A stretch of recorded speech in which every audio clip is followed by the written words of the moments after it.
안녕하십니까. LFE 제 예방연구소 이상원 소장입니다. 요즘 폭우가 쏟아지고 있는데 어떠신지요? 아무쪼록 올 무더위, 그 다음에 폭우, 태풍 등 이런 자연재해로 인한 피해가 없기를 바랍니다. 지난번에는 하인리의 도미노 법칙에 대해서 같이 알아봤고요. 이번 강의는 하인리의 도미노 이론을 한층 더 업그레이드 시킨 버디의 재발생 이론에 대해서 알아봤으면 좋겠습니다. 이 이론을 왜 공부하느냐 라고 물어보신다면 산업 현장에서 산업재해를 예방하기 위해 안전한 설비를 설치하고 안전 교육과 안전 점검을 실시하는 것도 당연히 중요하지만 재해가 어떻게 발생하는지 이론에 대해서 알고 현장에 적용하는 것과 이 기본적인 이론을 모르고 현장에서 적용하는 것은 상당히 큰 차이가 있다고 저는 생각합니다. 따라서 어려운 이론도 아니고 또 기본적인 이론이 되기 때문에 꼭 숙지를 하셨으면 좋겠습니다. 그리고 산업 안전과 관련된 분야에서는 다양한 이론이 존재하지 않습니다. 복잡한 이론이 없고요. 그리고 이해하기 어려운 이론도 거의 없습니다. 그래서 여러분들이 산업 현장의 안전관리자를 꿈꾸신다든지 아니면 현업의 안전관리자든지 상관없이 하인리의 도미노 법칙과 버드의 산업재해 발생 이론은 반드시 머릿속에 생각을 하셨으면 좋겠습니다. 버드의 법칙은 앞서 말씀드린 것처럼 발전된 도미노 이론이라고 합니다. 그래서 하인리가 이미 만들어 놓은 그 훌륭한 도미노 이론을 현대화에 맞게 산업화에 맞게 업데이트한 이론이라고 보시면 되겠습니다. 그래서 기본 골격은 같지만 몇 가지 버드의 관점에서 재해석한 모델이라고 보시면 되겠습니다. 그래서 하인리의 도미노 이론은 설득력은 있긴 하지만 사고 발생의 원인에 대해서 지나치게 인적 요인에 비중을 둔다는 비판을 받아왔습니다. 즉 사람 외에 인적인 요인 외에 다른 요인들에 의해 사고가 발생하는 것들도 충분히 고려가 되어야 되는데 이런 측면이 다소 소홀히 다뤄졌다는 의견이 많았습니다. 바로 이러한 점들을 보완하기 위해서 수정 발전된 도미노 이론 업데이트 도미노 시오리로 제시된 것이 바로 버드와 로프터스의 안전관리 접근론이 되겠습니다. 사고 발생 5단계 모델인 세이프티 매니지먼트 어프로치를 제시했습니다. 그래서 번역을 하면 안전관리 접근론이 되겠습니다. 그래서 이 세이프티 매니지먼트 어프로치에서는 사고 발생 원인으로서 인적 요인 외에 즉 하인리가 주장했던 인적인 제어하고 관리하고 통제하는 이런 것들 외에 관리적 측면까지 포함을 시켰고요. 그리고 사고로 인한 결과 재해죠. 그래서 그것 또한 사람의 손상은 물론 하인리는 사람의 손상에 국한되어 있었지만 재산이나 운영 과정들의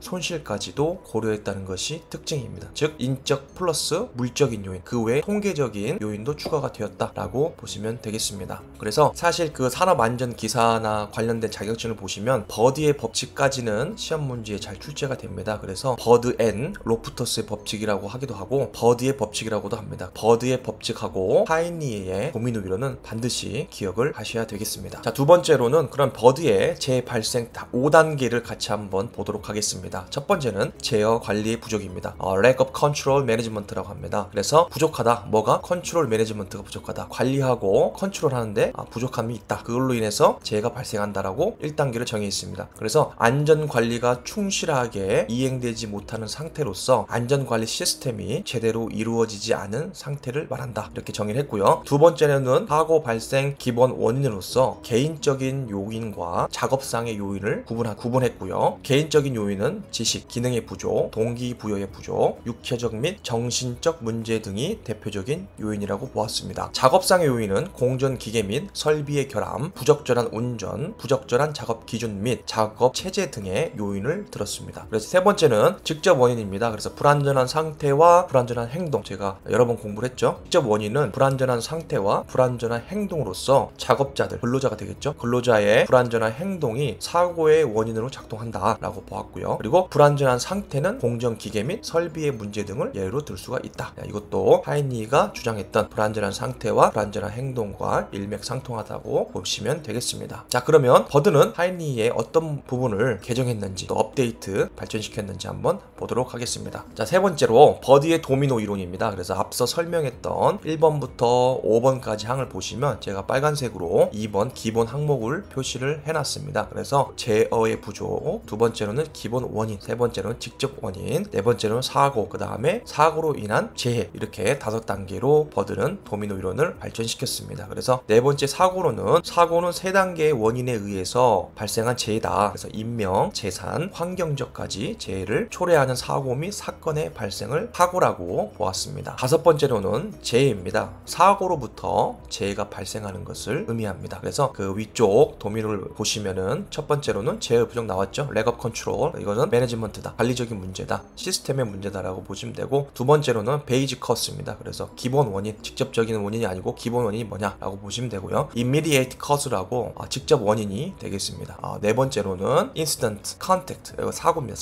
사고로 인한 최종 단계가 뭐죠? 예, 재해, 다치는 겁니다. 사망하거나 부상하거나 중독되거나 이런 것들, 총체적인 것들을 다섯 번째 재해라고 얘기합니다. 재해는 people property loss입니다. 그러니까 사람이, 근로자죠. 여기서 근로자가 혹은 프로퍼티, 우리가 뭐 재산, 사유, 물적 이런 요인들 총체적으로 포함하는 용어고요. 그리고 가로쳐 있죠. 로스, 그것이 손실, 잊어버렸다, 손상되었다, 이런 것입니다. 그래서 근로자뿐만 아니라 프로퍼티가 여기가 포함이 된 거고요. 그리고 그것들이 어떻게 됐느냐, 로스가 됐다, 뭔가 손실을 입은 총체적인 것들을 재해라고 한다라고 보시면 되겠습니다. 그래서 오른쪽 하단에 보시면 1대, 10대, 30대, 600을 주장을 하게 되었습니다. 그래서 한 명의 사망사고가 발생하려면 10건의 심각한 사고, 그 다음에 30건의 경미한 사고, 600건의 위기가 발생했다라고 1대, 10대, 30대, 600이라는 이론을 주장하게 됩니다. 그래서 앞서 말씀드린 하이니와는 좀 다르죠. 좀 세분화되었다고 보시면 되겠습니다. 하이니는 1대, 29대, 300이라고 있죠. 근데 버드하고 로프터스는 1대, 10대, 30대, 600이다. 그래서 주요 차이점은 하이니는 인적 요인의 산업재해 발생이 크게 차지하기 때문에 인적 요인에 비중을 두었다고 보시면 되고요. 버드는 인적 요인도 중요하지만 그 이외에 물적인 요인, 즉 기본 원인도 중요하다. 따라서 기본 원인, 제가 빨간색 쳤죠. 두 번째 기본 원인을 컨트롤하면 직접 원인이 되지 않기 때문에 더 안전하지 않겠냐, 산업재해 발생을 낮출 수 있지 않겠냐 라고 주장을 했습니다. 프로퍼티 로스도 통계에 포함시켰다는 것이 중요한 포인트라고 보시면 되겠습니다. 자, 그래서 마지막입니다. 그러면 버드와 하이니의 도미노 이론의 차이가 무엇인지 한번 깔끔하게 설명하고 오늘 강의 마치도록 하겠습니다. 하이니의 도미노 이론은 재해의 직접 원인으로 분류되는 불안전한 행동과 불안전한 상태를 제거하면 연쇄의 고리가 단절되어 사고 예방이 가능하다고 주장하는 반면, 이게 포인트입니다. 반면에 버드의 새로운 도미노 이론은 직접 원인은 기본 원인이 발생이기 때문에 직접 원인이 발생하는 거잖아요. 그래서 기본 원인의 징후에 불과하기 때문에 기본 원인의 발생을 제어하거나 통제나 관리 사항의 결함 제거가 근본적인 사고 방지 대책이다 라고 주장한 것입니다. 그러니까 관점의 차이가 있을 수가 있겠죠. 기본 원인이냐 직접 원인이냐, 요 부분이 포인트가 되겠습니다. 또한 하이니의 법칙이 1대 29대 300으로 구분한 반면에 버드는 사고가 날 뻔한 사고, near miss accident까지, 아차 사고까지도 우리 통계 범위에 포함했다는 것이 특징이었습니다. 그래서 즉 버드는 한 명의 사망, 10명의 중상, 30명의 물적 피해, 그 다음 600건의 아차 사고의 비율도 우리가 통계에 포함시켰다는 게 특징이 되겠습니다. 버드는 결국에는 총 630건의 무손상 사고, 즉 물적 손실이 있는 무상해 사고 30건과 무상해 및 아차 사고 600건, 이것이 10건의 심각한 사고와 한 건의 중대한 상해 사고를 예방할 수 있는 많은 기회를 제공한다는 것입니다. 즉 버드는 산업재해, 인명피해로 인한 인적 손실뿐만 아니라 물적 손실 비용까지 포괄적으로 포함을 시켰고요. 그리고 좀 더 이 도미노 이론을 세부적으로 나타냈다라고 보시면 되겠습니다. 두 학자 간 관점의 차이이긴 한데 하이니의 법칙이 저는 좀 더 제 기준으로는 더 신빙성이 있다고 생각이 됩니다. 여러분들 건강하시고 좋은 일들만 가득하길 바라겠습니다. 감사합니다.